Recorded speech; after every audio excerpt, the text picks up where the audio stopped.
Update naman po tayo sa public service kahapon. Yung poste sa gitna ng kalsada, naalis na ba? Sa Pampanga.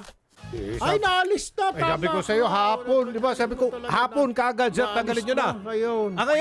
Ngayon? Naalis na ngayon. Naalis na. Ayan na yun, nagpadala na ng picture yun.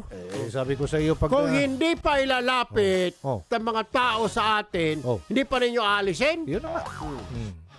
Ay, sus. Kaya nga, siguro natakot sinabi ko. Yung Kasi- mga may-ari niya, yung telco, nakalat isabit yung mga presidente, chairman, sila isabit dyan. Hindi road widening ang ginawa.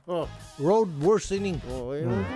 Loko-loko din ito Di ba? mga kwan na ito eh. Hindi na nag-isip. Para wala Pati may kasalanan din ang DPWH. Ayan. Road widening kayo, road widening, may poste dyan. Ayun.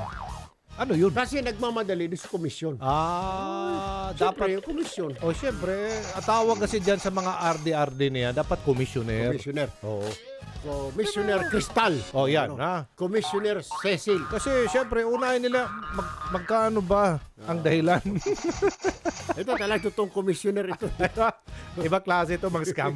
Scam Commissioner. talaga. Iba klase. At saka, Idadaan sa ano? at saka hindi lang commissioner, kabo pa. Kabo ng mga kasamahan niya. Mapansin mo yan, mamaya yan, papahira ka sa mukha niya. Ganun. Gwapo mo, sir.